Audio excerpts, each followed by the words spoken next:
قال تعالی فی کلام مجید و فرقان حمید و برہان رشید افحسبتم انما خلقناکم عبثا وانکم الینا لا ترجعون۔ صدق اللہ العلی العظیم۔ اللہ تعالیٰ نے انسانوں کو بتا دیا، کیا آپ یہ سمجھ بیٹھے ہیں کہ آپ کو بے مقصد پیدا کیا گیا؟ پھر فرمایا کہ کیا آپ کا یہ خیال ہے، آپ یہ سوچتے ہیں کہ آپ نے لوٹ کے ہماری طرف نہیں آنا؟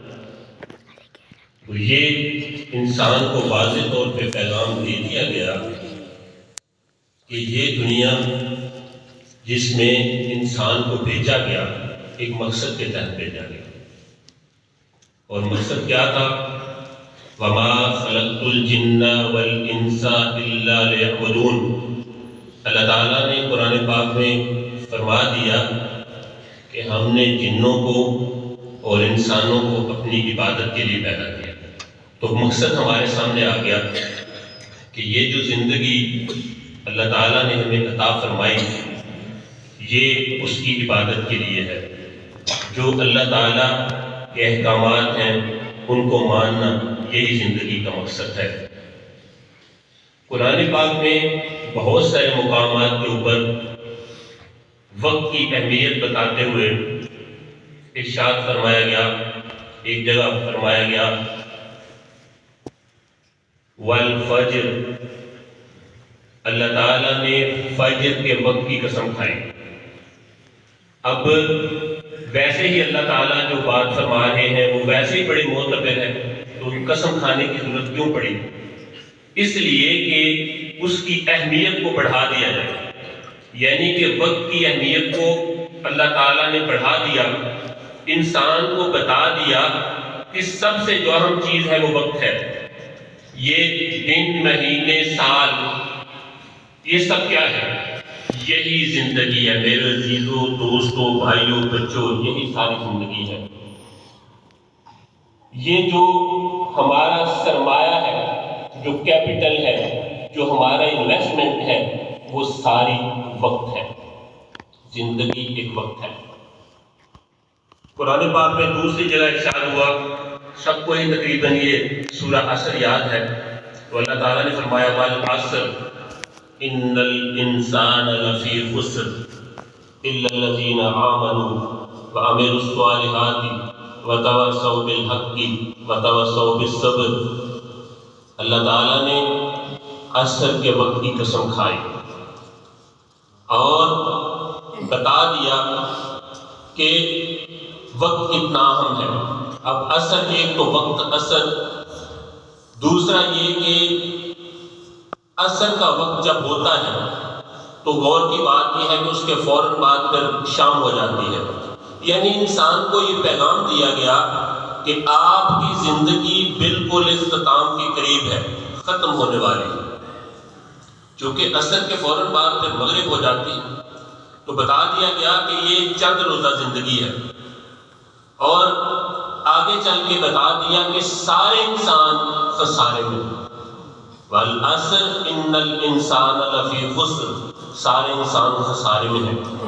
الا الذین آمنوا وعملوا الصالحات، سوائے ان لوگوں کے جو ایمان لائے اور عملوا الصالحات، نیک اعمال کرتے رہے۔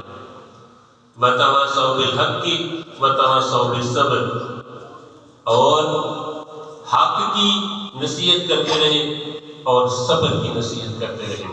تو یہ پورا دیکھا جائے تو سورہ عصر کے اندر ایک پورا فلسفہ اللہ تعالیٰ نے بتا دیا کہ زندگی گزارنے کا ایک فلسفہ کیا ہے۔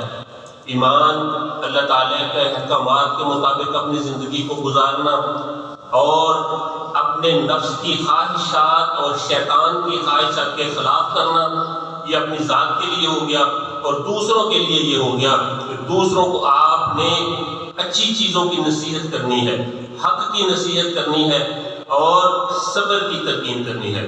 تو یہ ہمارے سامنے ایک فلسفہ پورے کا پورا آ گیا کہ زندگی کیا ہے زندگی کا مقصد کیا ہے؟ امام راضی رحمۃ اللہ علیہ فرماتے ہیں کہ ایک بزرگ کے بارے میں کہ وہ بتاتے ہیں کہ مجھے سورہ عصر کی تفسیر کا پتہ اس شخص سے چلا، ذرا غور کیجئے گا، وہ شخص کون ہے؟ ایک شخص بازار میں جا رہا ہے اور وہ برف بیچ رہا ہے، برف، اور وہ آواز لگا رہا ہے، لوگوں میرا سرمایہ ختم ہو رہا ہے، میں نے جو پیسہ لگایا تھا، میری زندگی کی جتنی جمع پونجی تھی وہ ختم ہو رہی ہے، میرے سے یہ برف لے لو، یہ ان قریب ختم ہونے والی ہے۔ فرمایا بالکل زندگی بھی ایسی ہی ہے۔ بات سمجھ میں آئی؟ جس طرح سے برف بڑی سپیڈ کے ساتھ پانی میں بدل رہی ہے، ہماری زندگی بھی بالکل اسی طرح سے ہے۔ ہماری زندگی، یہ دن جو گزر رہے ہیں، یہ بزرگ کہتے ہیں یہ کلہاڑے کی طرح ہے جو ہمارے سر کے اوپر پڑ رہے ہیں۔ ہم تو عارضی لیتے ہیں نا اس چیز کو کہ دن گزر گیا، ہفتہ گزر گیا، مہینہ گزر گیا، ہمیں کوئی اس بات کی فکر نہیں ہوتی۔ لیکن بزرگ کہتے ہیں کہ یہ ایک ہتھوڑے کی طرح ہے، چونکہ وقت ہی زندگی ہے، اسی سب سے زیادہ جو انسان پچھتائے گا وہ اسی چیز سے پچھتائے گا۔ ہمارے کوئی چیز ہم سے کھو جاتی ہے تو ہم پریشان ہو جاتے ہیں، ہمیں کوئی نقصان ہو جاتا ہے ہم پریشان ہو جاتے ہیں، کاش کہ ہماری کوئی نماز چلی جائے تو ہم پریشان ہو جائیں، کیونکہ باقی کسی چیز نے ہمارے کام نہیں آنا۔ رسول اللہ صلی اللہ علیہ وآلہ وسلم نے فرمایا الدنیا مزرعۃ الآخرہ، یعنی دنیا آخرت کی کھیتی ہے۔ اب جو کھیتی کیا ہوتی ہے؟ آج جو بیج ہم بوئیں گے کل وہی کاٹیں گے، تو یہ دنیا جو ہے یہ مزرعہ ہے، یہ کھیتی ہے، جو آج ہم کریں گے وہی کل کاٹیں گے۔ نیک اعمال جو کرے گا وہ جنت حاصل کر لے گا، برے اعمال کرے گا اللہ کی نافرمانی کرے گا، اس کو پتہ ہے کہ کتنی زیادہ سزائیں اس کو ملیں گی۔ دنیا میں تو سارے ہمارے دوست ہیں، عزیز و کارم ہیں، لیکن قیامت والے دن کوئی بندہ کام نہیں آئے گا۔ قرآن پاک میں واضح طور پہ بتا دیا گیا وَإِذَا جَاءَتِ الصَّاخَّةُ يَوْمَ يَفِرُّ الْمَرْءُ مِنْ أَخِيهِ وَأُمِّهِ وَأَبِيهِ وَصَاحِبَتِهِ وَبَنِيهِ۔ فرما دیا گیا کہ جب چنگاڑنے والی آئے گی، اس کے بعد بھائی بھائی سے بھاگ جائے گا، قیامت والے دن کوئی کسی کا بھائی نہیں ہوگا۔ یوم یفر المرء من اخیہ وامہ وابیہ، وہ شخص اپنی ماں سے بھی بھاگ جائے گا، اپنے باپ سے بھی بھاگ جائے گا، وصاحبتہ وبنیہ، اپنی اولاد سے بھی شخص بھاگ جائے گا، اپنی بیگم سے بھی بھاگ جائے گا، کیونکہ ہر شخص کو میرے عزیزوں اپنی اپنی فکر لگی ہوگی، کوئی کسی کے کام نہیں آئے گا۔ قرآن پاک میں دوسری جگہ پہ فرما دیا گیا لا تزر وازرۃ وزر اخرى، فرما دیا گیا کوئی ایک شخص دوسرے کا بوجھ نہیں اٹھائے گا، کوئی بوجھ نہیں اٹھانے والا، ہر شخص نے اپنا اپنا حساب دینا ہے، کوئی اس دن کام آنے والا نہیں ہے، سارے بھاگ جائیں گے۔ اور انسان جو ہے وہ بھاگنے کی کوشش کرے گا کہ میں کہیں بھاگ جاؤں، لیکن بھاگنے کے لیے کوئی جگہ نہیں ہوگی۔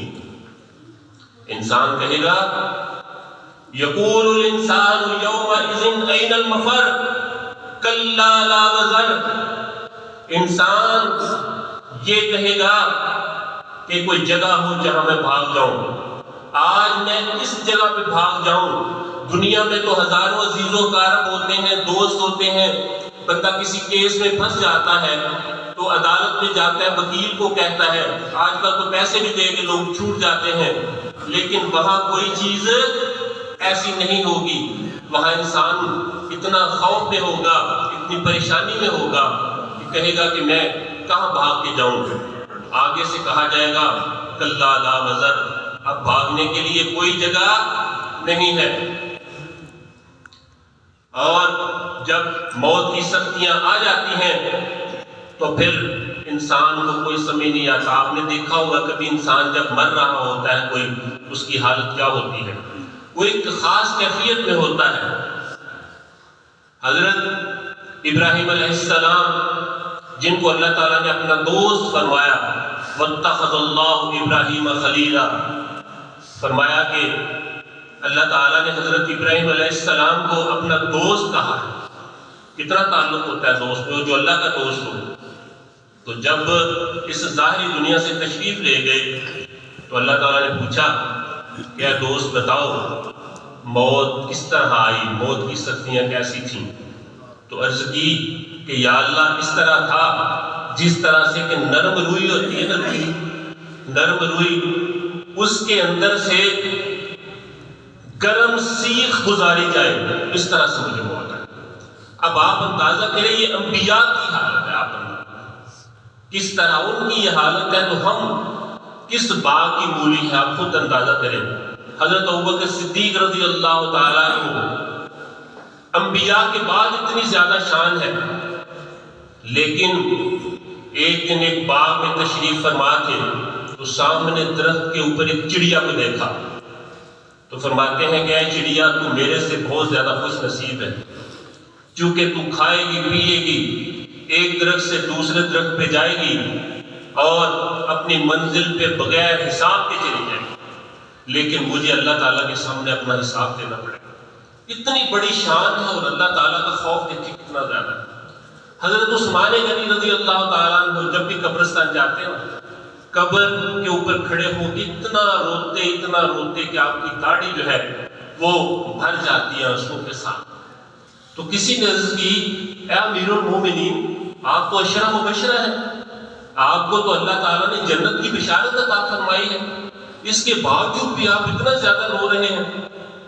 تو آپ نے عرض کی، آپ نے فرمایا کہ نبی کریم صلی اللہ علیہ وآلہ وسلم نے فرمایا تھا کہ قبر آخرت کی منزلوں میں سے پہلی منزل ہے، اگر یہاں کامیاب ہو گئے تو بعد میں بھی کامیاب ہو گئے، اور اگر اس میں پھنس گئے، قبر کے اندر ہی حساب کے اندر پھنس گئے تو کل کیا بنے گا. جب انسان دنیا سے چلا جاتا ہے، فوت ہو جاتا ہے، تو اس کو پھٹے کے اوپر ڈالتے ہیں تو وہ بھلا کیا کہہ رہا ہوتا ہے؟ وہ کہہ رہا ہوتا ہے میرے عزیزوں، اے میرے دوستوں، اے میرے رشتہ داروں، اس دنیا نے جس طرح میرے ساتھ دھوکہ کیا آپ کے ساتھ دھوکہ نہ کرے، جس طرح یہ میرے ساتھ کھیلی تمہارے ساتھ نہ کھیلے.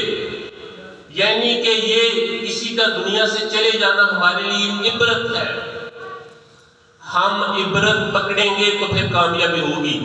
آپ نے دیکھا ہماری اوقات کیا ہے، رات کو ہم اکٹھے سوتے ہیں، کوئی ہمارے ساتھ چارپائی والا شخص، ہمارا بھائی، ہمارے والد، کوئی بندہ رات کو اس کی روح پرواز کر جاتی ہے، اسرائیل آتا ہے، اسرائیل علیہ السلام آتے ہیں اور آ کے کسی کی روح نکال کے چلے جاتے ہیں، ہمیں خبر بھی کوئی نہیں ہوتی. یہ ہماری اوقات ہے. ہمیں پیدا کیا کسی نے، اس کے بعد ہمیں اٹھا کے قبرستان لے جاتا ہے کوئی، تو پھر مجھے بتاؤ تکبر کس بات کا، غرور کس بات کا. یہاں ہمارا کیا ہے؟ یہاں تو ہماری کوئی چیز نہیں، کوئی کسی کے کام آنے والا نہیں ہے. یہ سب عنقریب ختم ہو جائے گا. قبر کے اندر منقول ہے کہ قبر کے اندر جب کسی شخص کو سزا ملتی ہے تو اس کے بعد جتنے قبر والے ہیں وہ سارے اکٹھے ہو جاتے ہیں اور آ کے اس کو کہتے ہیں جب تو ہی ہمیں اٹھا کے لے کے آیا تھا نا قبرستان، تو نے ہی جنازہ پڑھا پھر اٹھا کے قبرستان لے آیا، تو تو نے کوئی عبرت نہ پکڑی، تو نے ہمیں دے کے کوئی نیک اعمال کیوں نہ کی؟ تو اگر نیک اعمال کر لیتا تو آج تیرے ساتھ یہ نہ ہو رہا ہوتا. تو میرے عزیزوں، دوستوں، بھائیوں، یہ زندگی اللہ تعالیٰ کی ایک امانت ہے، اس کو اسی طرح سے گزاریں کہ ان قریب ہم سے چھن جائے گی، ہماری ساری چیزیں ہم سے لے لی جائیں گی، کوئی چیز ہماری نہیں ہوتی. تو یہ ایک موقع ہے جہاں میں ہے عبرت کے ہر سو نمونے، جہاں میں ہے عبرت کے ہر سو نمونے، مگر تجھ کو اندھا کیا رنگ بو نے، اور کبھی غور سے بھی یہ دیکھا ہے تو نے، جو آباد تھے وہ گھر اب ہے سونے، جگہ جی لگانے کی دنیا نہیں ہے، یہ عبرت کی جا ہے تماشا نہیں ہے۔ وقت تھوڑا ہے، اللہ تعالیٰ ہمیں نیک اعمال کرنے کی توفیق عطا فرمائے۔ یہ غنیمت ہے، ہم زندہ ہیں، وہ چلے گئے، یہ فرق ہے، وہ پچھتا رہے ہیں، ہم وقت ضائع کر رہے ہیں۔ آئیں اٹھیں، اپنی زندگی کا مقصد سمجھیے، نیک اعمال کیجیے، اللہ کو راضی کیجیے، اللہ ہمیں نیک اعمال کرنے کی توفیق عطا فرمائے۔